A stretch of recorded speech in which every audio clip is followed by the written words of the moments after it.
અમદાવાદ શહેરની કેટલીક જાણીતી શાળાઓને બોમ્બથી ઉડાવી દેવાની ધમકીનો ઈમેલ મળ્યો છે. બોમ્બની ધમકી મળ્યા બાદ સાવચેતીના ભાગરૂપે શાળાઓમાંથી વિદ્યાર્થીઓને રજા આપી દેવામાં આવી છે.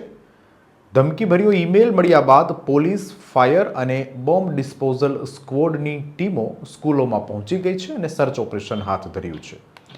બીજી બાજુ આ તમામ શાળાઓના પ્રશાસનમાં ચિંતાનો માહોલ છવાયો છે. શું છે આખી ઘટના? વિગતે વાત કરીએ. નમસ્કાર, હું છું રિયાઝ. સ્વરાજમાં આપનું સ્વાગત છે.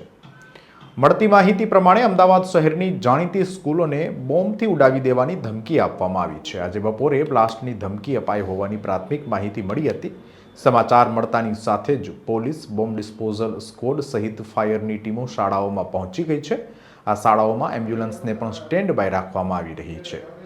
કેન્દ્રીય ગૃહમંત્રી અમિત શાહના લોકસભા વિસ્તારની જાણીતી શાળાઓને બોમ્બથી ઉડાવવાની ધમકી મળતા ખળભળાટ મચી ગયો છે. સ્કૂલોને મોકલવામાં આવેલા ઈમેલમાં બપોરે 1:11 બોમ્બથી ઉડાવી દેવાની ધમકી મળી છે. ઈમેલમાં અમદાવાદ ધમાકા બ્લાસ્ટ સ્કૂલ સે સાબરમતી જેલ તક એવું લખવામાં આવ્યું છે. આ સાથે જ મેલમાં કેન્દ્રીય ગૃહમંત્રી અમિત શાહ અને લોરેન્સ બિશ્નોઈને પણ ટાર્ગેટ કરવાની ધમકી અપાઈ છે.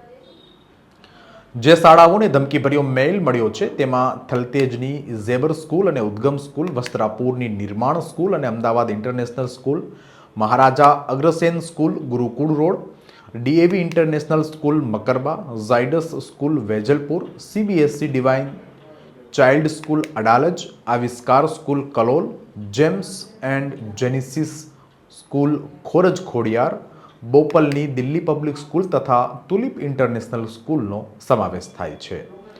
અમદાવાદ ઇન્ટરનેશનલ સ્કૂલમાં ધમકી મળતા અફરાતફરીનો માહોલ સર્જાયો છે. તમામ વિદ્યાર્થીઓને રજા આપી દેવામાં આવી છે. ડીએવી ઇન્ટરનેશનલ સ્કૂલના પ્રિન્સિપાલે જણાવ્યું કે આજે સવારે 9 વાગ્યે મેલ મળ્યો હતો. ત્યારબાદ નજીકના પોલીસ સ્ટેશનમાં જાણ કરી તેમજ વાલીઓને પણ એક મેસેજ કરી દેવામાં આવ્યો હતો.